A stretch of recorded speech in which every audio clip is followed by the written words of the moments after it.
Right, this video is a bit of a Q&A, all about my goals for 2024. I keep banging on about it, but I'm going to try and train like a full-time athlete from the end of January. And these are the things I'm hoping to achieve and how I'm going to measure myself. But before we jump into it, I really hope at least one of you hits that subscribe button, because I've been hovering on 899 all week and I really want to be in the 900s. I also, taking some inspiration from DC Rainmaker, put a graphic on the screen here. Look at that, I'm getting pro. 40% of you have not subscribed. There's no excuses, guys. Hit that button. Let's get to 1,000 soon and follow the journey along. Let's go. Hit that intro, Amy.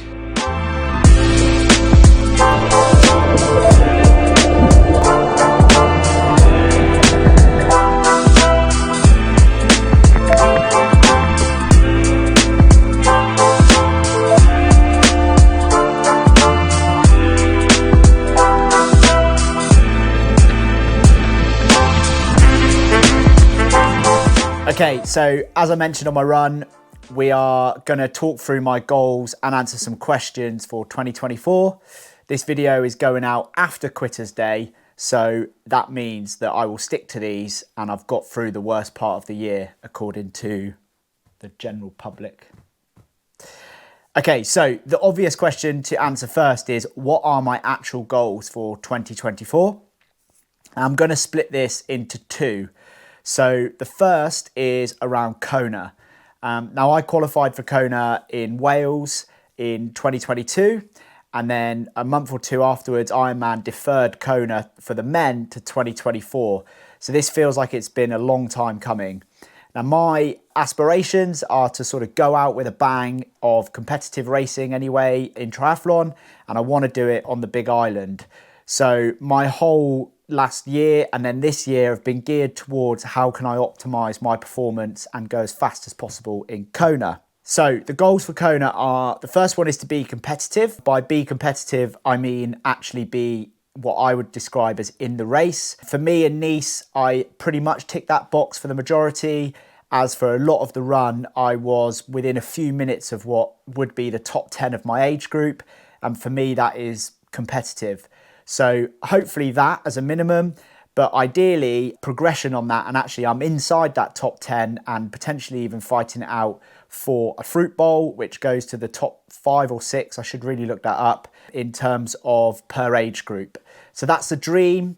That's the goal. That's what I've always wanted to try and do. My first ever coach said to me back in 2018, pre the world getting dismantled for a year or two, that he believed I could be someone that could go after one of these sort of fruit bowls in Kona. And that's always been something in the back of my mind. What I think that looks like for me and what a kind of top day would be for Ross in Kona is swimming sort of around the 55-minute mark, is biking at around 240 watts, conditions dependent obviously on the bike. For me, I'd love to ride close to 4 hours 30, but you never know where the wind's coming and how hot it is, etc.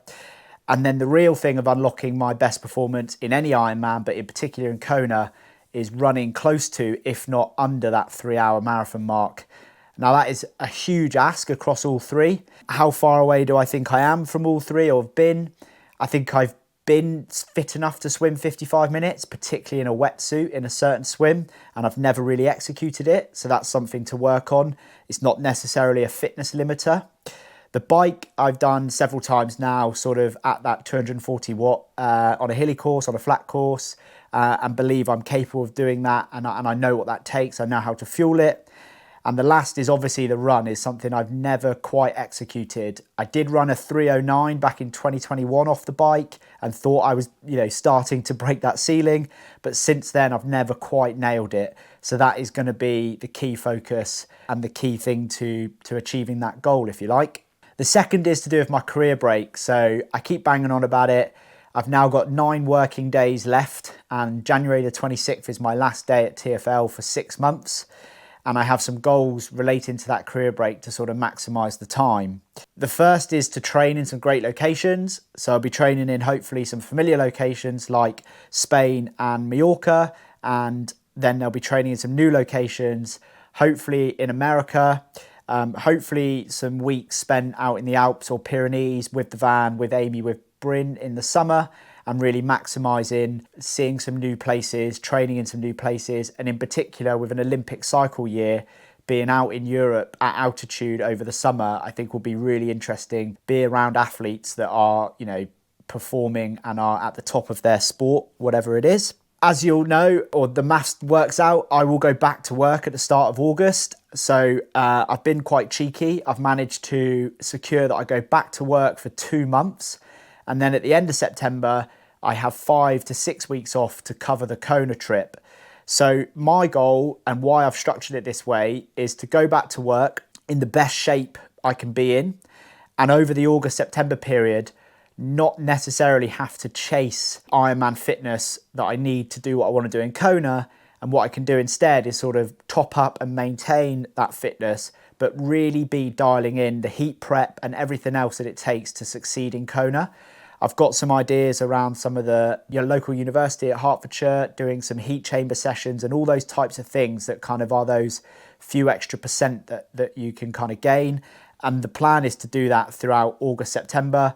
Jump on a plane, go out to America/Hawaii and do the final bits of prep, out in the heat, out in Kona, and then do the race.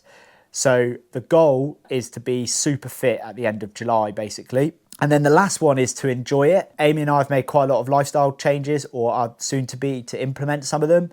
The main one being that Amy goes down to 3 days a week and fully remote, which means that we both will have the flexibility to go away at the drop of a hat. We've got our van, which was part of the plan, and we can go to places that even if we can't get out of the country because of Bryn, we can go to Scotland, Wales, we can go to some of these great locations to go and train, keep things interesting if we're not away. And that's the main goals. Right then, moving on to some questions I got on Instagram. Answering questions that people actually ask is probably more beneficial than me and Amy brainstorming what should I talk to the camera about.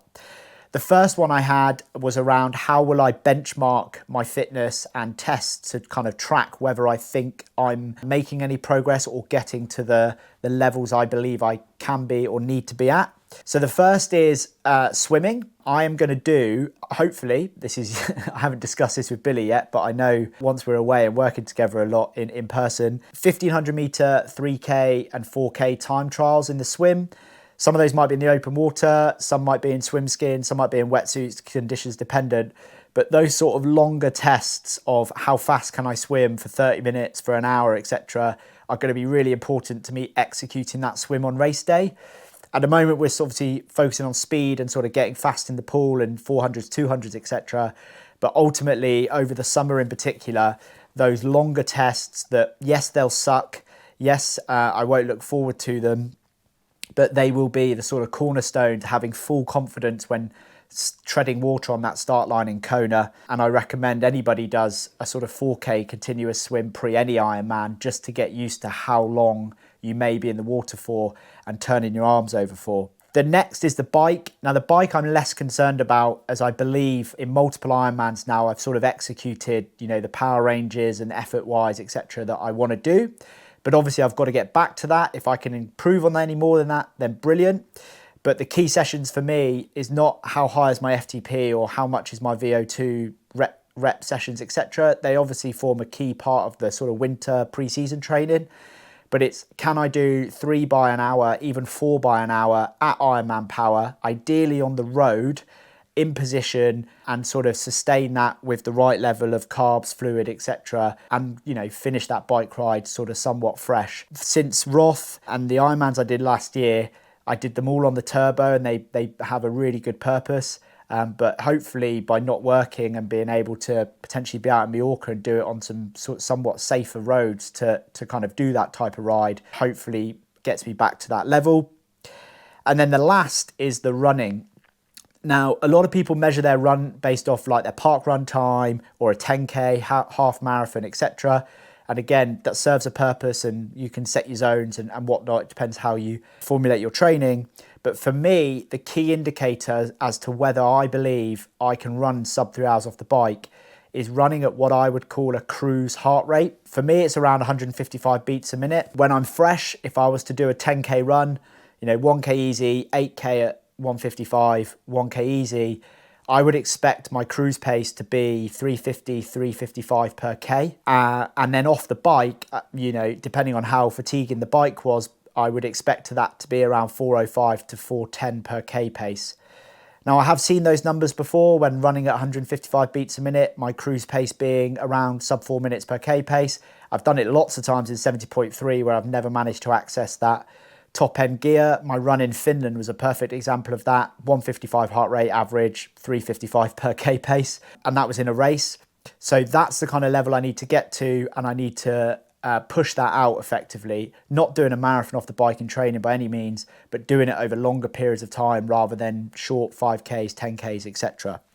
So they're the key things I'm going to be looking at and sort of monitoring in training rather than the sexy stuff of race results or sort of, hard sessions, if you like. The next question I had was around, when will I race? Will I do lots of races? Will I race leading into Kona, or will I do one big block of training? At the moment, my plan is to race in April for a couple of times, possibly a little bit in May. But in May, I'm planning to take a week or two off as a sort of mid-season break before I actually focus on Kona, if you like.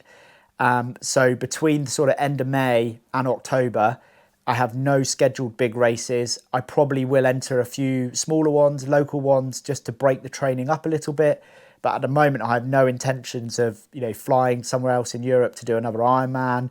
Roth was an option, but I've shut that down, and doing those sorts of races. I really want to be focused on Kona. I want to be focused on training in great places rather than in between flying around to races. The last question I had was, how will you manage increasing the volume too quickly and, the risk of injury that might come with that?